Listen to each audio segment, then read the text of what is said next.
सर्वेभ्यः नमो नमः। बहुत बहुत स्वागत है आपका अपने प्यारे चैनल अमृतम संस्कृतम में। और मैं हूँ आपकी शिक्षिका प्रीति पांडे। बच्चों, पिछली वीडियो में मैंने आपको कक्षा 7 का तीसरा पाठ यानी तृतीय पाठ स्वावलंबन पढ़ाया था, उसका अर्थ समझाया था। उम्मीद है आप सबने वो वीडियो देखी होगी और आप सबको पूरा अर्थ अच्छे से समझ में आया होगा। तो बच्चों, आज हम शुरू करेंगे इसी चैप्टर की यानी तीसरा पार्ट स्वावलंबनम की एक्सरसाइज यानी कि अभ्यास कार्य। तो चलिए फिर हम शुरू करते हैं, ज़्यादा टाइम न वेस्ट करते हुए।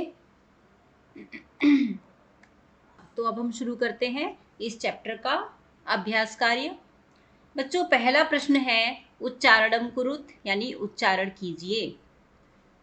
इसमें कुछ संख्यावाची शब्द दिए हैं, क्योंकि ये जो पाठ था वो संख्यावाचक शब्द यानी कि नंबर्स पे डिपेंड था। बहुत सारे इसमें नंबर्स हमने पढ़े थे, तो वही यहाँ पर भी जो उच्चारण करने के लिए आपको जो शब्द दिए गए हैं उसमें भी सारे के सारे नंबर्स लिखे हैं। इस चैप्टर में हम गिनती यानी कि नंबर सीखेंगे। संस्कृत में नंबर जो है वो कैसे होते हैं।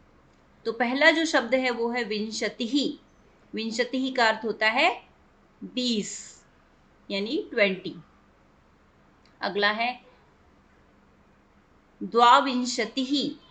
द्वाविंशतिः, अब विंशति का अर्थ हमने पहले देखा था यानी 20, और आगे लिखा है इसके द्वा। तो द्वा का मतलब होता है 2, तो मतलब 2 प्लस 20 कितना बन गया? 22 यानी कि 22। ठीक है, द्वाविंशति 22। नेक्स्ट है चतुर्विंशति। अब चतुर का अर्थ होता है 4।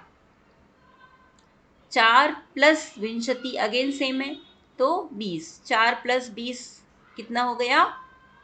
24 यानी 24। नेक्स्ट है पंचविंशति। पंच का अर्थ होता है 5। 5 प्लस विंशति अगेन 20, इसका मतलब हो गया 5 प्लस 20 इक्वल टू 25। इधर मैं इंग्लिश में भी लिख देती हूँ।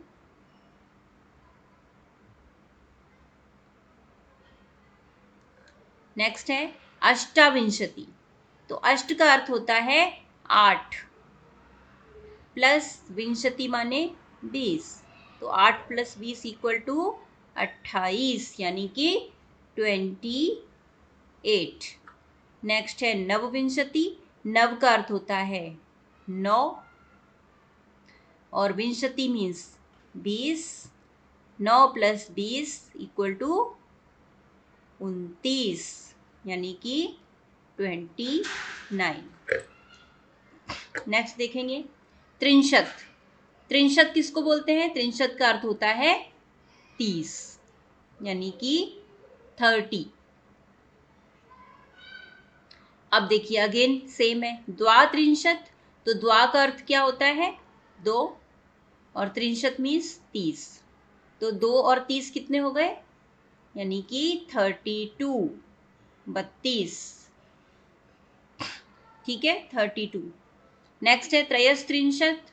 त्रयः का अर्थ होता है 3 और त्रिंशत का अर्थ होता है 30 इक्वल टू 33 यानी 33।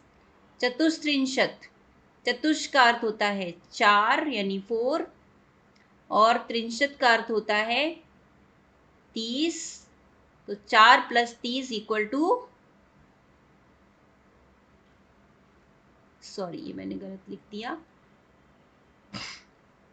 34। नेक्स्ट है अष्टात्रिंशत। अष्ट माने 8, त्रिंशत माने 30, और 8 प्लस 30 इक्वल टू 38, 38। नवत्रिंशत। नव माने 9, त्रिंशत माने 30 इक्वल टू 9 और 30 39, 39।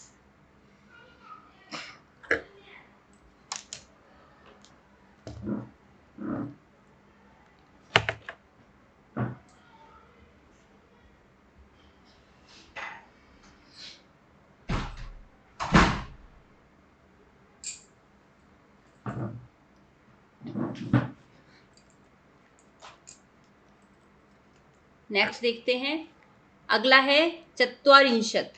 चत्वारिंशत का अर्थ होता है 40 यानी कि 40। नेक्स्ट है द्विचत्वारिंशत। तो द्वि का अर्थ होता है अगेन 2, 2 प्लस चत्वारिंशत यानी कि 40 इक्वल टू 42, हिंदी में 42। नेक्स्ट है त्रयश्चत्वारिंशत। तो त्रयः माने 3 प्लस चत्वारिंशत 40 इक्वल टू 43 यानी 43। नेक्स्ट है चतुश्चत्वारिंशत। चतुष का अर्थ है 4, चत्वारिंशत मीन्स 40, तो 4 प्लस 40 इक्वल टू 44, 44। नेक्स्ट है सप्तचत्वारिंशत।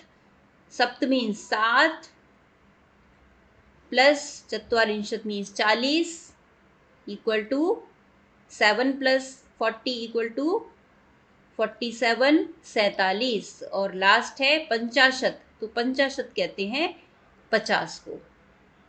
ठीक है, मुझे उम्मीद है आपको सबको गिनती का जो तरीका है वो समझ में आया होगा। अब हम इसको फिर से एक बार उच्चारण कर लेते हैं।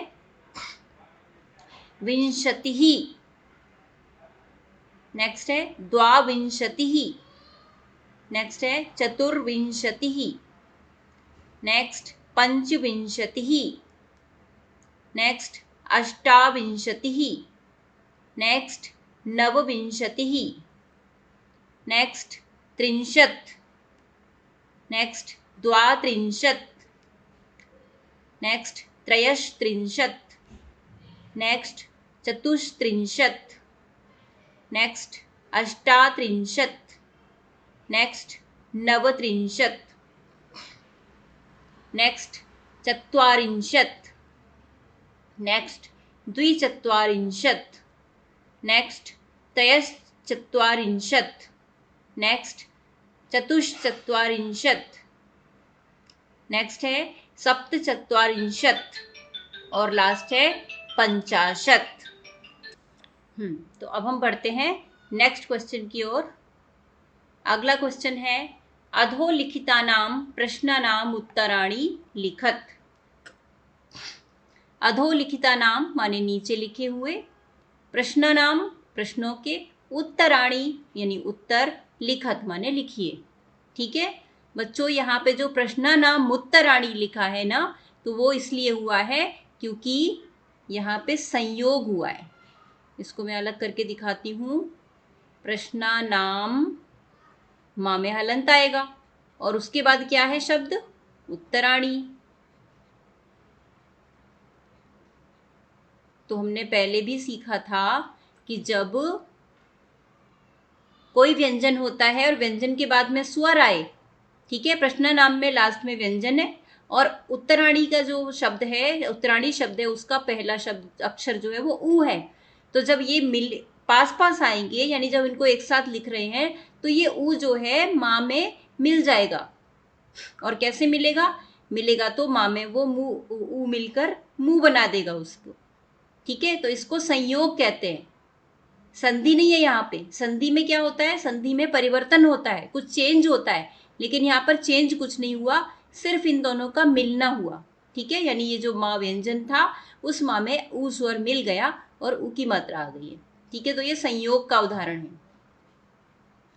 तो यहाँ पर संयोग होने की वजह से ये प्रश्नानाम उत्तराणि लिखा है। अगर आपको ये चीज पता होगी कि ये संयोग है तो आप इसको समझ पाओगे कि प्रश्नानाम उत्तराणी लिखा हुआ है। नहीं तो आप मुत्तराणी करके सोचोगे पता नहीं मुत्तराणी क्या होता है, क्या है ये शब्द। ठीक है, संस्कृत की यही विशेषता है कि उसमें दो जो शब्द होते हैं उसमें संधि और संयोग हो जाते हैं।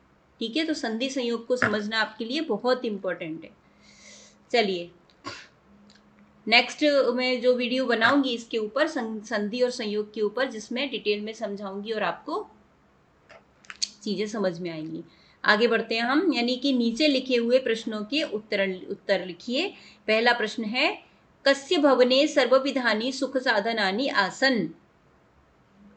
कस्य माने किसके, भवने माने भवन में, भवन अर्थात घर में, किसके घर में, सर्वविधानी माने हर प्रकार की, सब प्रकार की, सुविधा सुख साधनानी माने सुख सुविधाएं, फैसिलिटीज, आसन माने थी, किसके घर में हर प्रकार की सुख सुविधाएं थी। ठीक है, ये इस प्रश्न का अर्थ है। अच्छा, एक चीज और, यहां पर ये नहीं लिखा गया है कि प्रश्न का उत्तर एक शब्द में लिखिए, तो हम इसके जो आंसर है वो पूरे वाक्य में लिखेंगे।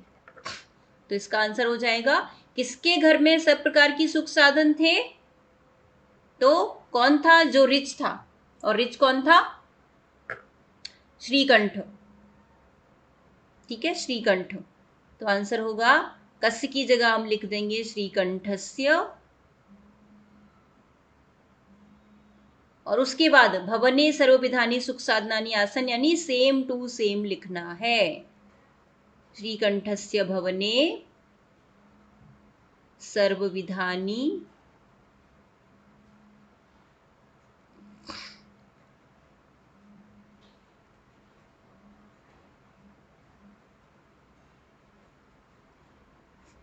सुख साधनानी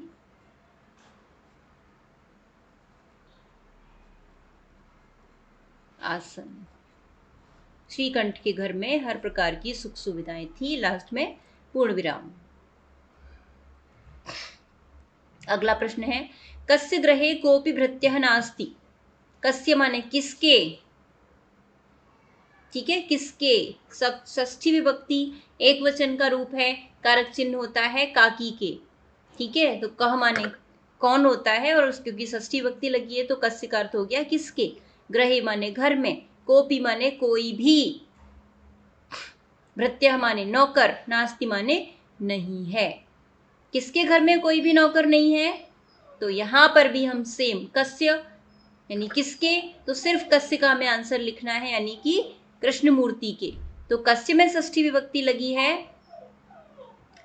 तो इसका आंसर होगा कृष्ण मूर्तेः गृहे कोपि भृत्यः नास्ति।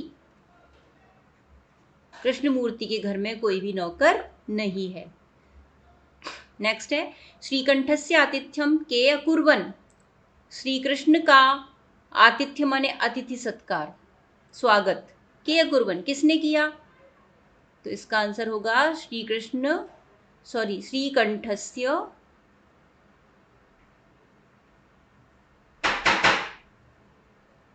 आतिथ्यम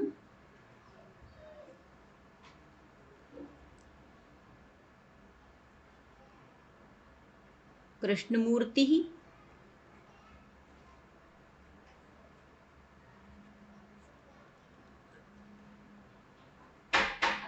तस्य माता पिता च अकुर्वन्, और लास्ट में पूर्ण विराम। आगे बढ़ते हैं। नेक्स्ट क्वेश्चन है, सर्वदा कुत्र सुखम। तो इसका आंसर होगा सर्वदा स्वावलंबने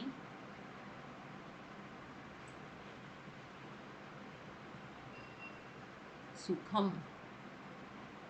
इसका अर्थ है सर्वदा माने हमेशा, पुत्र माने कहाँ, सुखम माने सुख, यानी हमेशा कहाँ सुख होता है, किसमें सुख होता है, तो सर्वदा स्वावलंबने, स्वावलंबन मीन्स आत्मनिर्भरता, सेल्फ डिपेंडेंस, तो हमेशा आत्मनिर्भरता में ही सुख होता है, मतलब अपना काम स्वयं करने में ही सुख होता है।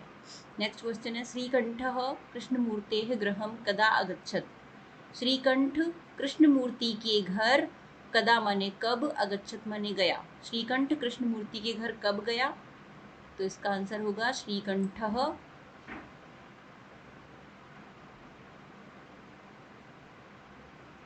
कृष्णमूर्तेः गृहं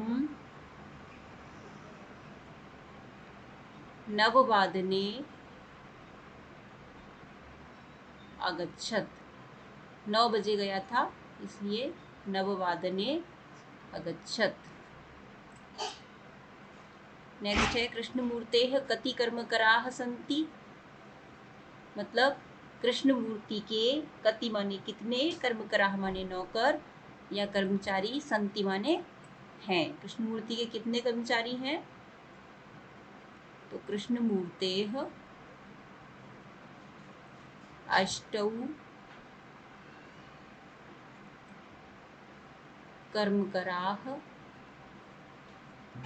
सन्ति। कृष्णमूर्ति के 8 नौकर हैं, 8 कर्मचारी हैं। नेक्स्ट क्वेश्चन है क्वेश्चन नंबर 3, चित्राणि गणयित्वा तदधः संख्यावाचकः शब्दं लिखत। चित्राणि माने चित्रों को, गणयित्वा माने गिनकर, तदधः माने उसके नीचे संख्यावाचक शब्द लिखिए, गिनती लिखिए कि वो कितने हैं। तो ये इन चित्रों को हमें काउंट करना है और इनके नीचे इनका नंबर लिखना है कि ये कितने हैं। तो ये जो मटके हैं, पहले चित्र में मटके बने हैं 3, 18, ये टोटल है 18 मीन्स 18। और 18 को संस्कृत में क्या कहेंगे, ऊपर हमने जो फर्स्ट क्वेश्चन देखा था उच्चारण करो तो उसमें भी देखा था, अष्ट माने 8 और 10 माने 10, तो अष्टादश यानी 8 + 10, अष्टादश। नेक्स्ट है ये आम के जो फल बने हैं वो कितने हैं, 7 + 3 मीन्स 21 यानी 21। 21 को कहेंगे एक विंशतिः, एक विंशतिः। नेक्स्ट है बॉल कितनी है, 1 2 3 4 5 + 3, 5 × 3 यानी 15, और 15 को कहेंगे संस्कृत में पंच। पंच माने 5 और 10 माने 10, यानी 5 और 10 15, लेकिन इसमें हम जब 15 कहेंगे तो पंचादश, पंचदश नहीं होगा, पंचादश। नेक्स्ट है कैंडल्स 3 और 10 11 12, 12 × 3 यानी 24, 12 × 3 नो 36।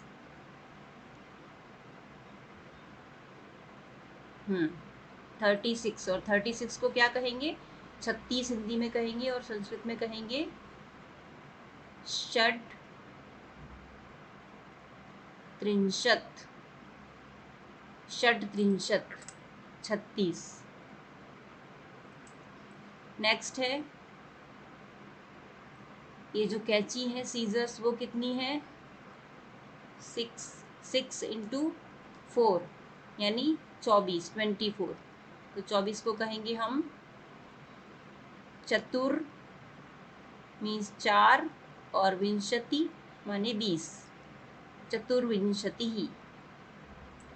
नेक्स्ट है ये जो पत्ते हैं वो कितने हैं, 1 2 3 और 2 3 4 5 6 7 8 9 10 11, 11 × 3 33,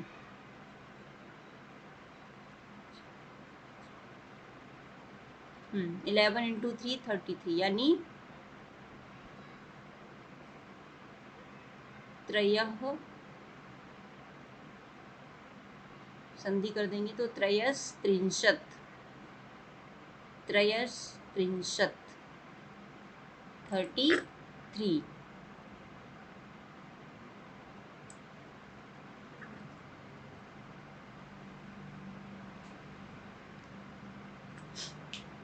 नेक्स्ट क्वेश्चन है क्वेश्चन नंबर 4,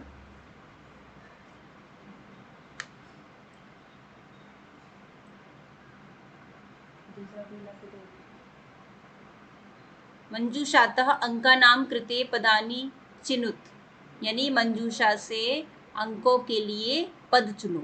ठीक है, नंबर्स यहाँ पे लिखे हैं, उनको संस्कृत में क्या कहते हैं वो यहाँ लिखे हैं, बस आपको उसके सामने लिखने हैं। तो पहला अंक है 28, और 28 को क्या कहेंगे, अष्टाविंशति। अष्टाविंशतिः, अष्ट माने 8, विंशति माने 20।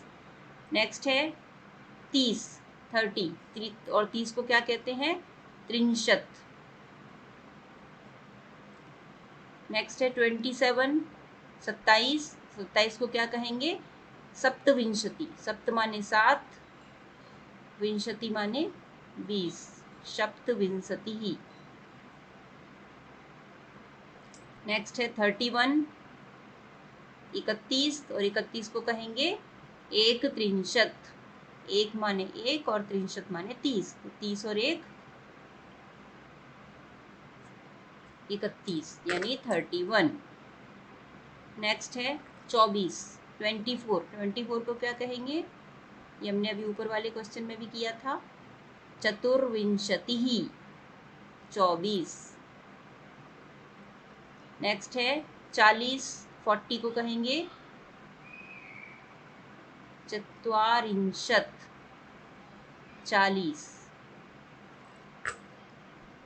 अगला है 50, 50 को कहते हैं, 50 को कहते हैं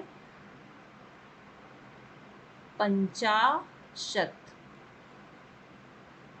बहुत इजी है, सिंपल है। एक बार आपको 1 से 10 तक और उसके बाद 20, 30, 40, 50, 60, 70, 80, 90, 100 इनको क्या कहते हैं वो ही याद रखना है। बाकी सबके आगे आपको 1, 2, 3 लगाते जाना है और संस्कृत की गिनती बन जाएगी। इसका मैं वीडियो बनाऊंगी, फिर आपको डिटेल में समझाऊंगी। नेक्स्ट क्वेश्चन है क्वेश्चन नंबर 5। चित्रम दृष्ट्वा मंजूषातः पदानि च प्रयुज्य वाक्यानि रचयत, यानी चित्र को देखकर मंजूषा से, यानी ये जो बॉक्स में दिए गए शब्द हैं उनसे पद चुनकर क्या करना है? उनका वाक्यों में प्रयोग करना है। ठीक है, वाक्य बनाने हैं। तो पिक्चर में क्या हो रहा है उसको देखेंगे और हम यहाँ पर वाक्य बनाएंगे। ठीक है, जो पहली पिक्चर है यहाँ पे 3 है, एक किसान है, दूसरे में 2 किसान है और तीसरे में 3 किसान है, मतलब एक वचन, द्विवचन और बहुवचन। इसी के अकॉर्डिंग हमें यहाँ पर सेंटेंस बनाने हैं। तो पहले हम एक वचन का देख लेते हैं। एक किसान है तो इसको क्या कहेंगे? कृषकः। और एषः, एषः आया, एषः माने यह, एषः कृषकः यानी यह किसान क्या कर रहा है? खेत जोत रहा है। तो खेत को कहेंगे क्षेत्रम और जोतने को कहते हैं कर्षति। तो हमारा सेंटेंस बन जाएगा एषः कृषकः क्षेत्रम कर्षति। अगला क्वेश्चन, अगला सेंटेंस, 2 किसान क्या कर रहे हैं? तो 2 के लिए कहते हैं एतौ और कृषकौ क्या कर रहे हैं? खोद रहे हैं ना, तो खनन कार्यम,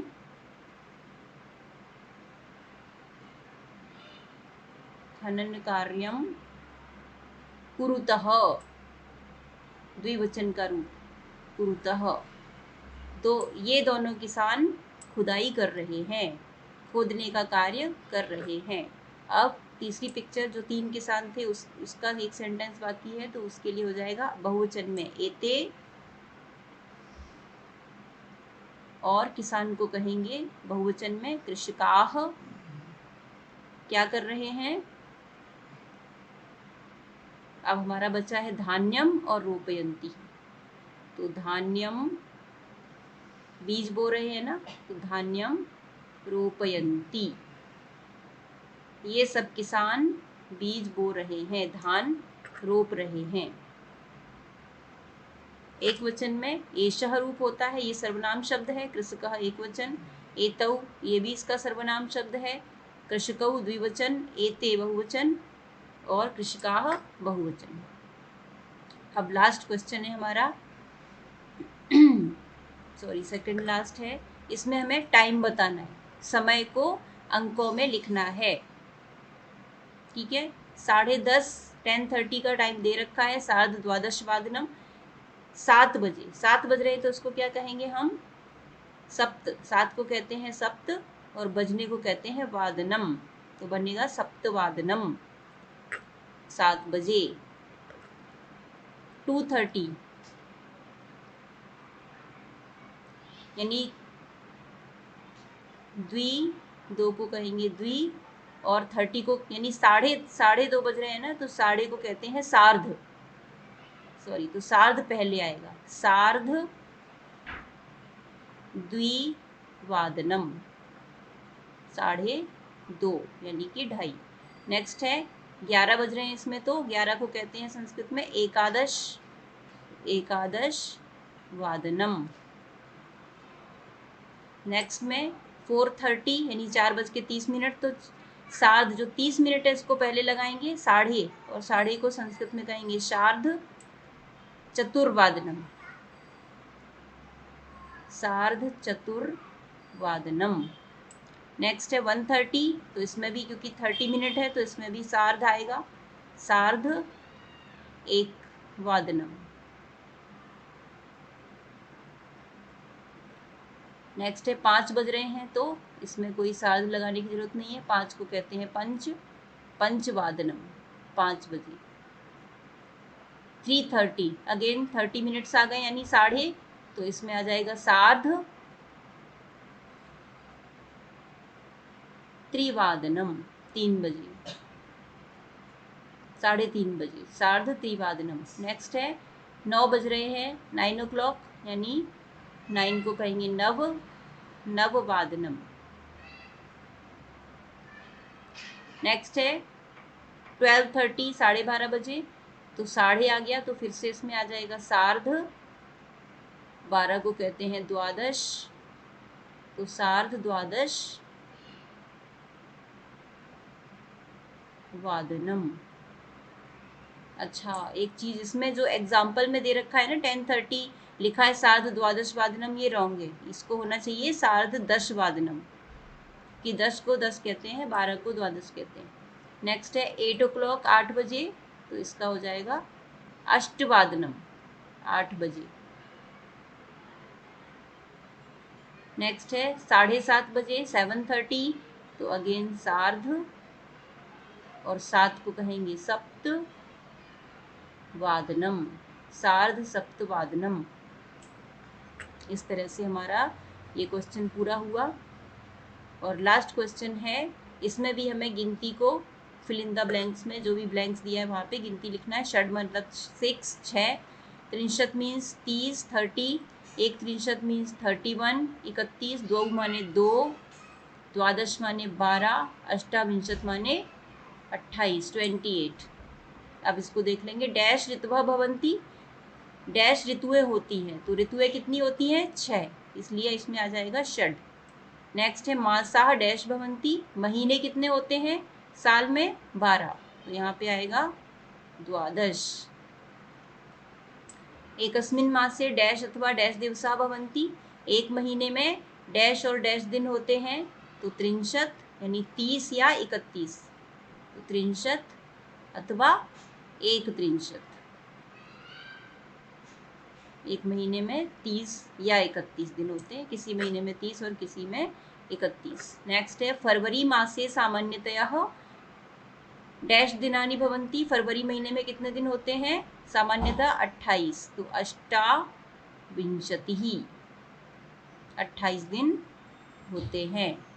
मम शरीरे डैश हस्तौ अस्ति, मेरे शरीर में डैश हाथ हैं, कितने हाथ हैं? 2 हाथ हैं, तो यहाँ पे आ जाएगा द्वौ, मेरे शरीर में 2 हाथ हैं। तो इस तरह से हमने इसकी पूरी एक्सरसाइज कर ली है, और उम्मीद है कि आपको समझ में आया होगा। अगर आपको कोई डाउट है, कुछ प्रॉब्लम है, तो आप कमेंट करके बता सकते हैं। ये वीडियो आपको कैसी लगी? अच्छा, इससे रिलेटेड मैं एक समय की वीडियो और एक काउंटिंग की वीडियो बनाऊंगी, जिसमें मैं डिटेल में अच्छी तरह से समझाऊंगी कि गिनती और समय को किस तरह से हम संस्कृत में समझेंगे और लिखेंगे। ठीक है, तब तक आप इसका अभ्यास कार्य करिए। इसकी जो व्याख्या है और इस चैप्टर का जो अर्थ है वो मैंने ऑलरेडी वीडियो बनाई हुई है, आप उसको देखिए और सीखिए। फिर से मिलेंगे नेक्स्ट वीडियो में, तब तक के लिए मेरे चैनल को सब्सक्राइब करिए अपने दोस्तों को शेयर करिए और वीडियो को लाइक करिए। धन्यवाद।